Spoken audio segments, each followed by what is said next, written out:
नमस्कार विद्यार्थी मित्रों, नमस्कार। तो विद्यार्थी मित्रों, चैनल पर पहली बार आए चैनल ने सब्सक्राइब कर दीजिए, बेल नोटिफिकेशन हिट कर दीजिए જેથી આવનારી યુઝફુલ વિડિયો તમને ઝડપથી મળી શકે। તો વિદ્યાર્થી મિત્રો, આજના ધોરણ 7માં વિષય ગણિતમાં ચેપ્ટર નંબર 11 ઘાત અને ઘાતાંકમાં સ્વાધ્યાય 11.1માં પ્રશ્ન નંબર 6 સાદું રૂપ આપો તે જોવાનું છે। તો વિદ્યાર્થી મિત્રો, વિડીયોના અંત સુધી બની જશો તો તમને દાખલા સરળતાથી આવડી જશે। તો વિદ્યાર્થી મિત્રો, સૌથી પહેલાં રકમમાં જોઈએ તો કે 2 ગુણ્યા 10ની કેટલી ઘાત કીધી છે? 3। તો સોલ્યુશનમાં જવાનું, આપણે સોલ્યુશન કરશું તો 2 ગુણ્યા 10ની કેટલી ઘાત છે? 3। તો 3 વખત લખી નાખશું 10 ગુણ્યા 10 ગુણ્યા 10 બરાબર। જેટલી ઘાત હોય 3 કીધી તો 3, 4 કીધી તો 4 વખત 10 લખવાના બરાબર। જે ઘાત આપીએ તે આપણે લખવાની। તો સૌથી પહેલાં 2 ગુણાકારનું ચિહ્ન 10 ગુણ્યા 10 એટલે 100, 100 ગુણ્યા 10 એટલે કેટલા થઈ જાય? 1000। તો 2 ગુણ્યા 1000 કરીએ તો કેટલા થઈ જશે વિદ્યાર્થી મિત્રો? 2000 થઈ જશે બરાબર। 2 ગુણ્યા 1000 કરો, 2 ગુણ્યા 1000 તો 2000 થઈ જશે। હવે તમને કીધું છે 7નો વર્ગ ગુણ્યા 2નો વર્ગ બરાબર, રાઈટ? 7નો વર્ગ અને 2નો વર્ગ, તો 7 ગુણ્યા 7 ગુણાકારનું ચિહ્ન 2નો વર્ગ છે એટલે 2 ગુણ્યા 2। તો 7નો વર્ગ કેટલો થાય? 49 થાય। ગુણાકારનું ચિહ્ન 7 ગુણ્યા 7 એટલે 49, 2 ગુણ્યા 2 એટલે 4, 49 ગુણ્યા 4 એટલે 100 ને કેટલા થઈ જશે? 96 બરાબર વિદ્યાર્થી મિત્રો। હવે 2 ની 3 ઘાત ગુણ્યા 5, તો 2 ની 3 ઘાત છે તો સૌથી પહેલા 2 ગુણ્યા 2 ગુણ્યા 2, પછી 2 ની 3 ઘાત થઈ, ગુણાકારનું ચિહ્ન 5 કેટલી વખત છે? એક જ વખત છે તો આપણે એક વખત લખશું।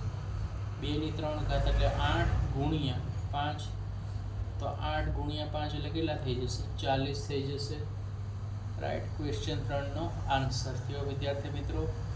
હવે છે ચોથો દાખલો, 3 ગુણ્યા 4ની 4 ઘાત છે। તો સૌથી પહેલા 3 લખશું, ગુણાકાર 4ની કેટલી ઘાત છે? 4 છે, તો આપણે કેટલી વખત લખવાનું? 4 વખત, 1 વખત, 2 વખત, 3 વખત અને 4 કેટલી વખત લખ્યા? 4 વખત। તો સૌથી પહેલા 3 ગુણાકારનું ચિહ્ન 4 ચોકુ 16, 16 ચોકુ 64, 64 ગુણ્યા 4 કરો તો 256, તો 3 ગુણ્યા 256 તો કેટલા થઈ જશે? 768 થઈ જશે બરાબર, ઓકે? 768। હવે છે 0 ગુણ્યા 10નો વર્ગ, તો 0 એકા 0 થશે, 10નો વર્ગ કેટલો થશે? તો કે 10 ગુણ્યા 10, ઓકે બરાબર। 0 ગુણ્યા 100, 0 ગુણ્યા 100 તો જવાબ શું મળે? 0। 0 નો 100 આરે ગુણાકાર કરો તો 0 જ મળશે બરાબર। હવે અહીંયા કીધું છે 5નો વર્ગ ગુણ્યા 3ની 3 ઘાત, તો સૌથી પહેલા આપણે કરીએ કે 5નો વર્ગ એટલે 5 ગુણ્યા 5 બરાબર, ગુણ્યા 3ની કેટલી ઘાત કીધી? 3, તો 3 વખત લખશું, 3 ગુણ્યા 3 ગુણ્યા 3, તો 5નો વર્ગ 25 થઈ જશે વિદ્યાર્થી મિત્રો। 3નો ઘન કેટલો થાય? 27, 3 તેરી 9, 9 તેરી 27, તો 25 ગુણ્યા 27 કરીએ તો કેટલો મળશે આપણે? 675 મળશે વિદ્યાર્થી મિત્રો, ઓકે? 675 બરાબર।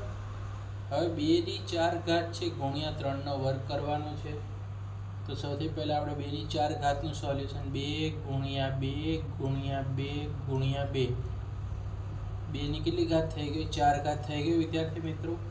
3નો વર્ગ 3 ગુણ્યા 3, ઓકે?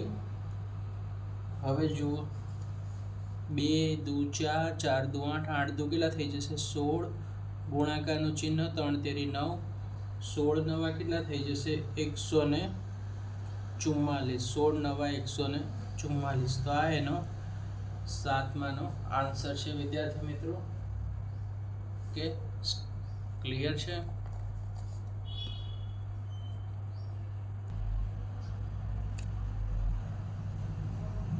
દાખલા નંબર 8 કે 3નો વર્ગ ગુણ્યા 10ની કેટલી ઘાત છે? 4 ઘાત છે, બરાબર. તો સૌથી પહેલા આપણે કામ કરશું 3ના વર્ગ પર. 3 ગુણ્યા 3, 10ની 4 ઘાત કેટલી છે? 4 ઘાત. તો 4 વખત લખશું 10 ગુણ્યા 10 ગુણ્યા 10 ગુણ્યા 10, બરાબર. તો સૌથી પહેલા 3નો વર્ગ કેટલો થાય? 9. ગુણાકારનું ચિહ્ન કેટલા થઈ જશે? 10 ગુણ્યા 10 એટલે 100, 100 ગુણ્યા 10 એટલે 1000, 1000 ગુણ્યા 10 એટલે 10000 થઈ ગયા. તો 9 ગુણ્યા 10000, તો 10000 ગુણ્યા 9 કરો તો કેટલા થઈ જશે? 90000 થઈ જશે. તો આપણો આન્સર 8માંનો શું આવ્યો? 90000 આવી ગયો વિદ્યાર્થી મિત્રો.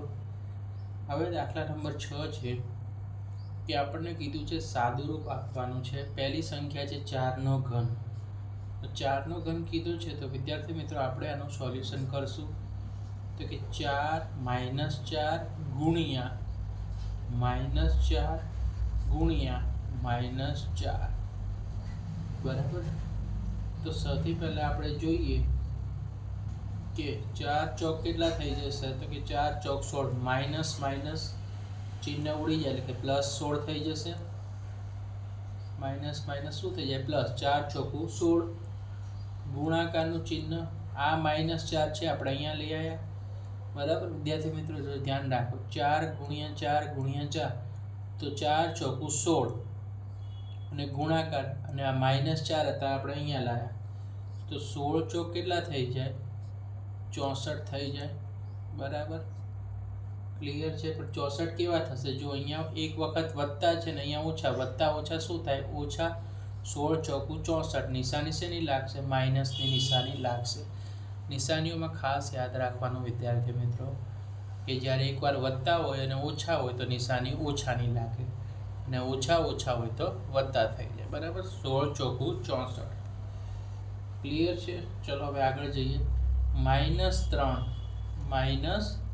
છે ગુણ્યા 2ની કેટલી ઘાત છે? -3 ઘાત છે.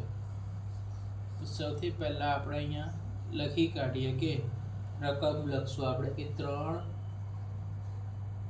ગુણ્યા -2ની કેટલી ઘાત છે? -2ની 3 ઘાત છે. તો સોલ્યુશન કરશું આનું. કે સૌથી પહેલા લખશું આપણે કે -3, બરાબર. ગુણાકારનું ચિહ્ન 2ની કેટલી ઘાત છે? 3 વખત છે તો -2 ગુણ્યા -2 ગુણ્યા -2, બરાબર. 2ની 3 ઘાત છે, 3ના 3 છે. તો હવે આપણે એનું સોલ્યુશન કરીશું કે -3, બરાબર. -3. હવે જો ગુણાકારનું ચિહ્ન 2 દુ 4, 4 દુ 8 તો અહીંયા માઇનસ કેવા આવશે? 8 આવશે, માઇનસ આવશે 8. હવે જુઓ -3 ગુણ્યા -8 તો 3 8 કેટલા થઈ જાય? 24. 3 8 કેટલા થઈ જશે? 24, બરાબર. માઇનસ માઇનસ પ્લસ એટલે 3 8 24, બરાબર. રાઈટ. હવે ત્રીજો દાખલો છે 3નો વર્ગ -3નો વર્ગ ગુણ્યા -5નો વર્ગ. હવે જુઓ તો 3નો વર્ગ કીધો છે, એકદમ ઇઝી છે. 3 ગુણ્યા 3, માઇનસ છે તો માઇનસનું ચિહ્ન લગાવવાનું, ગુણ્યા -5 ગુણ્યા -5, બરાબર. 3નો વર્ગ એટલે -3 ગુણ્યા 3 કર્યું, ગુણાકારનું ચિહ્ન -5 ગુણ્યા -5, 5નો વર્ગ કીધો એટલે 2 વખત કર્યું. હવે તમે જોશો માઇનસ માઇનસ શું થઈ જાય? પ્લસ. 3 તેરી કેટલા થઈ જાય? 9 ગુણ્યા અહીંયા આપણે માઇનસ માઇનસ શું થઈ જશે? પ્લસ. 5 ગુણ્યા 5 એટલે કેટલા? 25. 25 નવા કેટલા થાય? 9 ગુણ્યા 25 કે 25 નવા કરો તો જવાબ શું મળે? 225 પડી જાય. ક્લિયર છે? 225. ઓકે. આ બંનેનો ગુણાકાર. હવે છે ચોથો દાખલો આપણો -2ની 3 ઘાત છે અને અહીંયા -10ની કેટલી ઘાત કીધી છે? 3 ઘાત કીધેલી છે. તો સૌથી પહેલાં જુઓ 2ની કેટલી ઘાત છે 3, તો 2 સૌથી પહેલાં આપણે -2 ગુણ્યા -2 ગુણ્યા -2, રાઈટ, આટલું તો લખતા આવડ્યું. હવે વાત કરીશું આપણે 10ની 3 ઘાત છે અહીંયા, તો આપણે 10ને પણ કેટલી વખત ગુણશું, -10 ગુણ્યા -10 ગુણ્યા અહીંયા કરી નાખીએ છીએ -10, બરાબર. -10 કેટલી વખત, 3 વખત છે, 1 વાર 2 વાર ને 3 વાર. ચલો હવે આપણે કરીએ તો આપણે જોઈ ગયા કે 2ની 3 ઘાત એટલે કેટલા થાય, 2 દુ 4, 4 દુ 8, પણ માઇનસ કેવા આવશે, જો -8 આવશે. ઓકે, ગુણાકારનું ચિહ્ન 10 ગુણ્યા 10 100, 100 ગુણ્યા 10 એટલે 1000, પણ હવે માઇનસ કેવા આવશે, 1000 આવશે.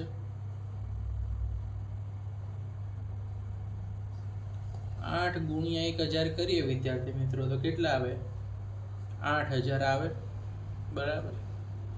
કેટલા આવશે, 8000. તો વિદ્યાર્થી મિત્રો આ હતું પ્રશ્ન નંબર 6 અને 7નું સોલ્યુશન છે વિદ્યાર્થી મિત્રો. તો વિડીયો પસંદ આવે તો વિડીયોને લાઈક કરી દેજો અને ચેનલને સબસ્ક્રાઈબ કરી દેજો, જેથી આવનારી યુઝફુલ વિડીયો તમને ઝડપથી મળી શકે. વિડીયો પસંદ આવે તો વિડીયો તમારા મિત્રોને પણ શેર કરી દેજો.